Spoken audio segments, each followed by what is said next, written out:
ভিডিওতে যদি আমরা এত কাবু হয়ে যাই, যারা প্রকৃত পরিস্থিতির সামনে ছিল এবং এখনো আছে, তাদের সে পরিস্থিতির শেষ হয় নাই। তাদের অবস্থা কিছু কি আছে? আমরা হেঁটে হেঁটে দেখে গেলাম কতগুলো ছবি, কতগুলো বাস্তব স্কাল্পচার অনুভব করার চেষ্টা করেছি সেদিন কিরকম ছিল, কি হয়েছিল তার।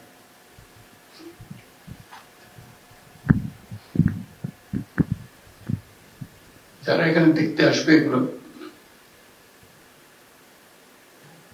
তাদের জন্য একটি অনুভূতি আসবে,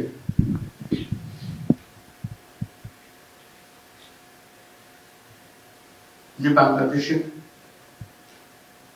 সর্বনিম্ন বিন্দু কি এবং সর্বোচ্চ বিন্দু কোথায়, দুটোই কেন।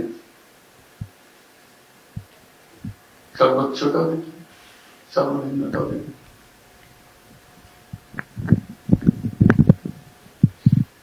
আমরা বিন্দু থেকে কত দূরে থাকতে পারি সেটা যদি আমাদের মনের মধ্যে আমাদের আশা জাগে যে আমরা এই নিম্নের থেকে দূরে দূরে অনেক দূরে। উপরে যখন এত উপরে আমরা উঠতে পেরেছি, আমরা আসমানও ছুঁতে পারি। এই বর্ষার জন্য আসি, এটুকু শুধু দেখা যায়। পৃথিবীতে বহু জাদুঘর আছে, বহু মিউজিয়াম আছে, তাদের সংস্কৃতির উপরে আছে, তাদের রাজা রাজার কাহিনীর উপরে আছে, তাদের ইতিহাসের উপরে আছে। আমাদের মতো জাদুঘরের কোথাও নেই। জীবন্ত একটা জিনিস উপভোগ করে। যারা এই জাদুঘরের উপযোগ্য এখানে যাদেরকে আমরা দেখতে আসি, তারা এখানে বসে আছে। তাদের কবর এখনো টাটকা।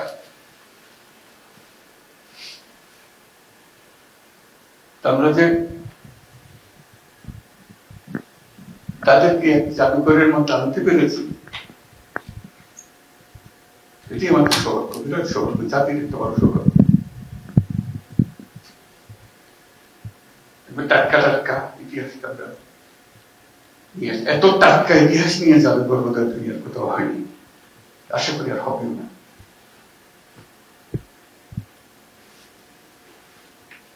রক্ত না শুকাতেই জাদুঘর করে দেখানোর জন্য। তার প্রতিটি জিনিস যেগুলো দেখছি, এগুলো এখনো জীবন্ত, কাহিনীগুলো জীবন্ত, কাহিনী, টাটকা কাহিনী। আমি একটু আগে যেটা বলছিলাম আবার বলি, যে প্রত্যেক বাংলাদেশী যেন একবার এই জাদুঘরে একটা দিন, পুরো দিন একা একে, বন্ধু বান্ধব নিয়ে না, সেটা অন্য জিনিস, একা একে একটা দিন কাটবে, শুধু নিজেকে জিজ্ঞেস করার জন্য যে আমি কে, আমি কোথায়, আমি কোথায় যাবো, কোথা থেকে আসছি। এটার জবাব এখানে আছে। নিজের জবাব নিজে খুঁজে বার করবে, কত লিখে দেবে না যে এটাই তোমার জবাব। এবং জাদুঘর যারা পরিচালনা করেছেন, তাদের উপর অনুরোধ থাকবে যেন যথেষ্ট কাগজ কলম থাকে, একাকি বসে নিজের ভাবনাগুলো লিখবে। এক পৃষ্ঠা হোক, আধা পৃষ্ঠা হোক, কলম হোক, তার মনে কি ভাবনাটা আসলো, তাকে জোর করার জন্য না, তার অনেক কথা বলার থাকবে, সে শুধু লিখে না এবং জমা দিয়ে যাবে অথবা নিয়ে যাবো, তার ইচ্ছা। আমরা এনকারেজ করবো, এটা ফটোকপি করে আমরা রেখে দিতে পারি। এবং সে মধ্যে বাছাই করে আস্তে আস্তে অন্যরা যাতে পড়তে পারে, দেখতে পারে, এগুলো ছবিতে দেখবে কিংবা পাঠযোগ্য দেখবে, একের অনুভূতি যাতে অন্যদের কাছে ছড়াতে পারে, মানুষ বুঝতে পারবে কোথায় খারাপ কি কথা আছে, আমাদের করণীয় কি, এটা যেন আমাদের পরিষ্কার হবে। করণীয় সম্বন্ধে আচ্ছা হয়ে যাওয়াতে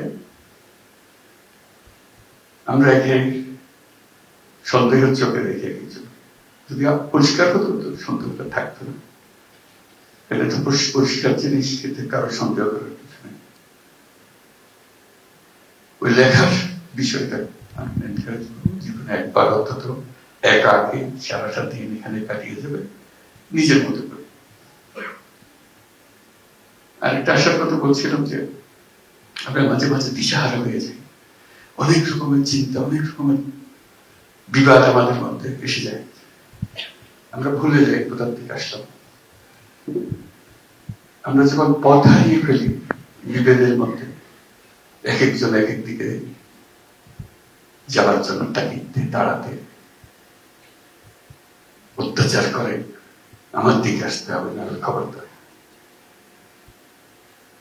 এবং ঠিক মনে সে মনে করছে ঠিক করছে এটা।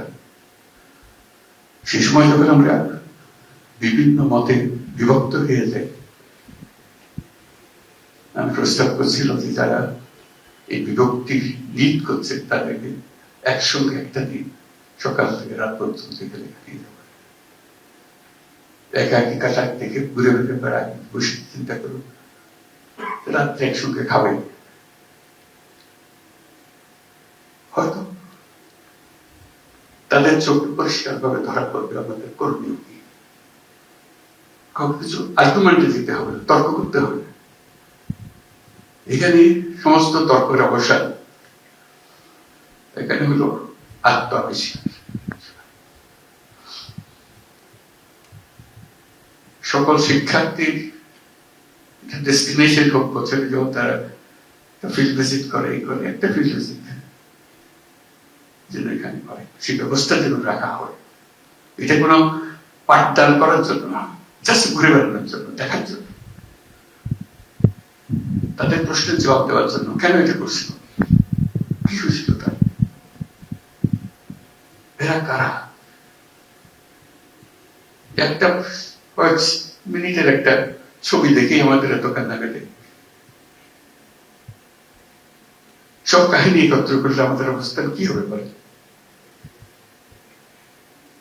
আমরা তো সেখান থেকে আসতেছি। যারা এটা তৈরি করেছে এত চমৎকার ভাবে, এখনো সম্পূর্ণ হয়নি,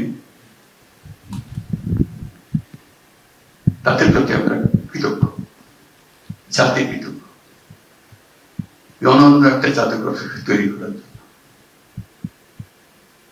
এই জাদুঘর এই দিশাহারা জাতির পথ খুঁজে দেবে, এখানে পথের ঠিকানা পাওয়া যাবে। এটি হল এই জাদুঘরের বৈশিষ্ট্য। এটাকে জাদুঘর বলবো কিনা, এটা তো কোনো নতুন নাম হবে কিনা এটার জন্য সেটা অন্যরা বিবেচনা করবে, কিন্তু এটা অন্যান্য একটা জাদুঘর,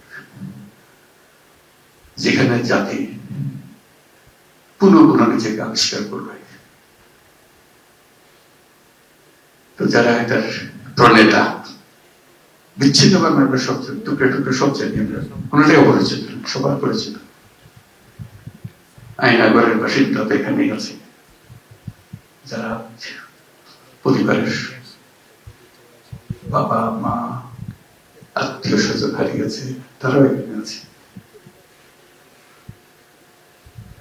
কিন্তু এটা সবার মাঝখানে, সবার মনের মধ্যে ধরে দেওয়া,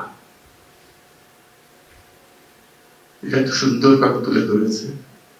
তার জন্য চিরদিন জাতি কৃতজ্ঞ থাকবে, তাদের প্রতি আমরা কৃতজ্ঞতা জানাই।